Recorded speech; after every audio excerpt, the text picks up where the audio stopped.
Hey everyone, it's Bree. I'm back with another scrapbook process video for the SpiegelMom Scraps design team. And I'm going to be working on a super fun Easter layout for y'all. To the left side of my screen, I have the 4 new sequin mixes for the month of April. And the one I'm going to be working with is Hippity Hoppity. And it's a super fun Easter sequin set. They have tiny little bunnies inside and I love them. So what I'm doing right now is I've got some texture paste from Ranger, and I'm using this egg-shaped stencil that I had picked up from Simon Says Stamp probably last year, I believe. And I thought it would be perfect to try to make some Easter egg shakers to the shape of this egg, basically. So I am laying down the paste on some vellum, and then I'm going to trim it, and then I'm going to break out my trusty fuse tool, which I've been addicted to. I think I've used it more in the last month than I've used it in the past, like, I don't know, 5 or 6 years that I've owned this dang thing. So, yeah, so I've just spread the paste, and I thought about making just the 3 eggs, but I went ahead and made 4 just in case, but I actually only used the 3.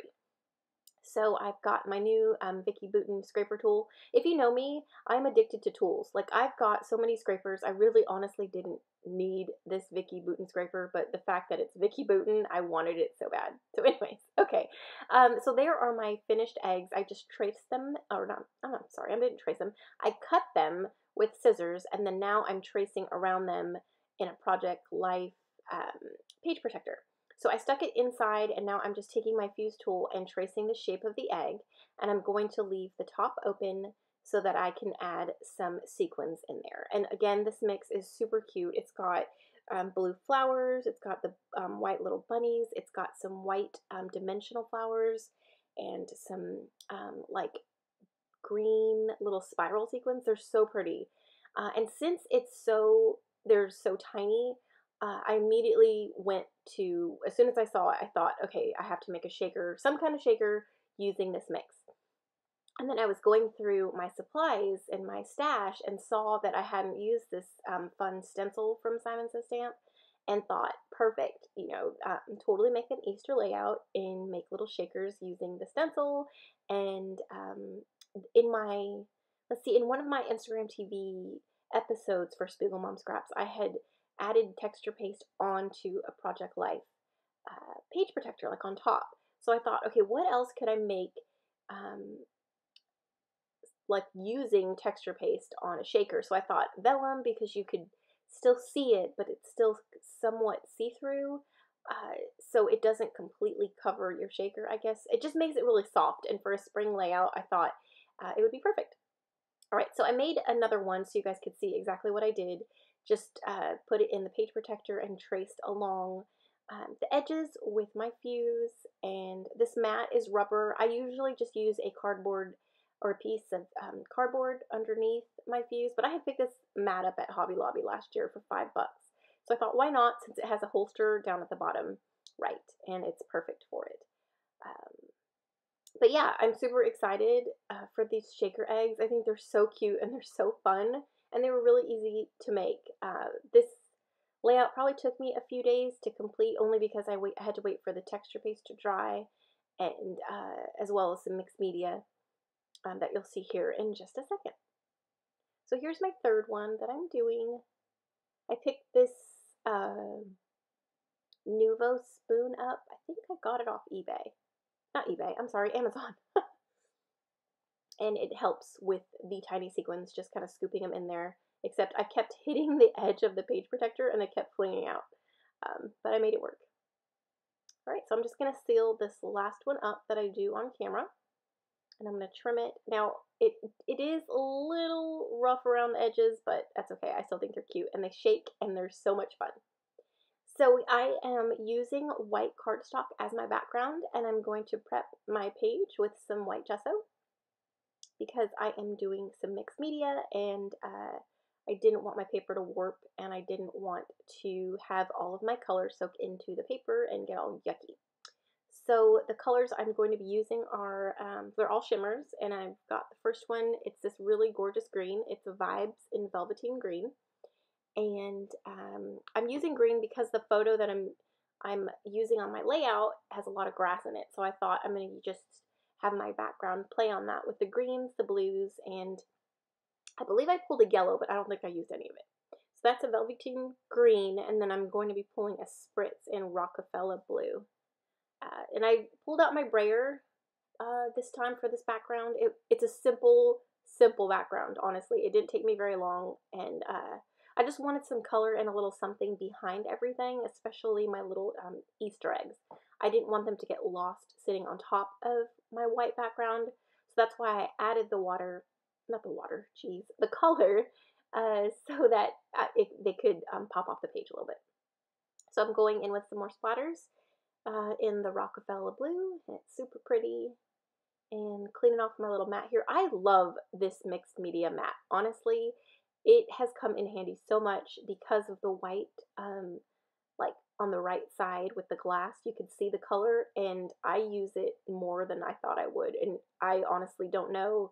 Well, I use a packaging technique, or I had my old Ranger, like brown, I think it was a mixed media mat too. I forget what they called it. But the one that you would distress on, because it would slip or slide easily with your foam tool. Anyways, I'm totally going off topic here. But if you are thinking, or if you're on the fence about getting that Tonic Mixed Media glass mat, I highly recommend it. It's amazing, especially if you do a lot of mixed media like I do. Okay, so that little bunny had come off a Project Life card that I had picked up at Studio Calico, and I've had it in my stash for years, and it came in like this Easter Project Life little tiny kit. So I thought, oh, that's perfect. He's black and white. It adds this, a certain pop. So I fussy cut him out, and I also fussy cut that wreath that was on a Hip Kit Club exclusive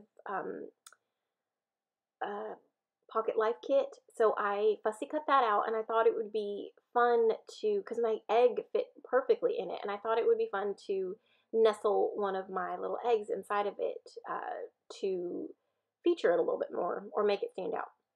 So I'm adding glue to the back of each egg where the vellum, not the vellum, I'm sorry, where the texture paste was sitting, so you can't see it. And I've got those down, and I thought my bunny would look so cute right there. And there's my photo of my youngest son Easter egg hunting, and please excuse our grass. It looked so long. It had just, obviously, it was around Easter, so we hadn't started mowing yet. And my son, I think, is holding a plastic bag to Easter egg hunt in, only because last year, I think it was last year, their Easter baskets were smaller and they couldn't fit. I think I hid like 50 eggs for the boys, and his little eggs couldn't fit in his tiny basket.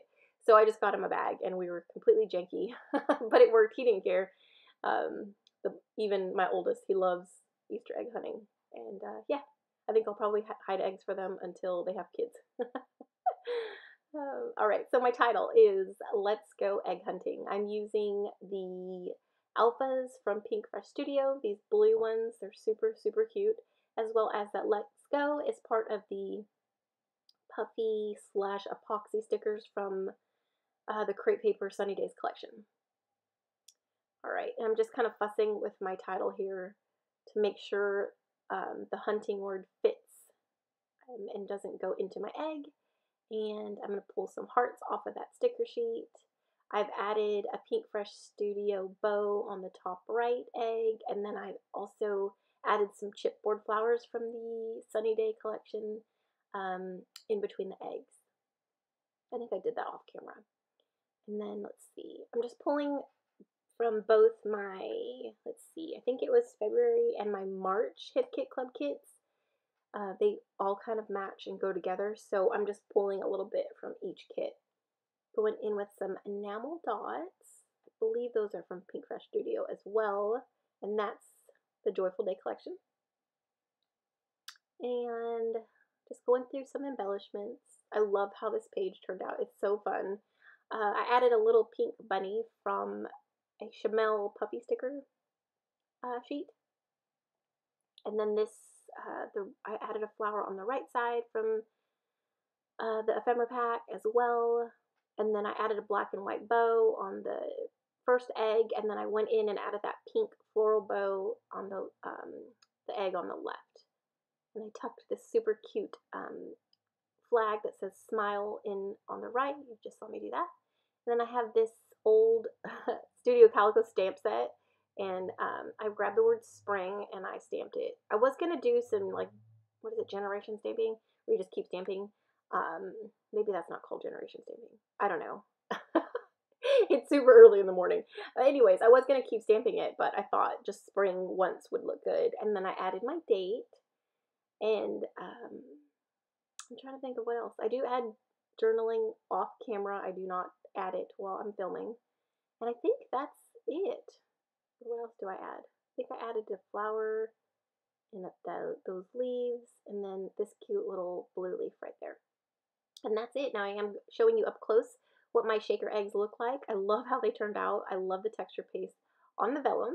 I hope you try it. Don't forget to use my code Brianna15 to save you 15% off in the shop. There's my final layout. Thank you so much for watching, for commenting, subscribing, and liking my videos. I really appreciate it, and I hope I've inspired you to create some kind of shaker element. Thanks so much. Have a great week, and we'll see you in the next one.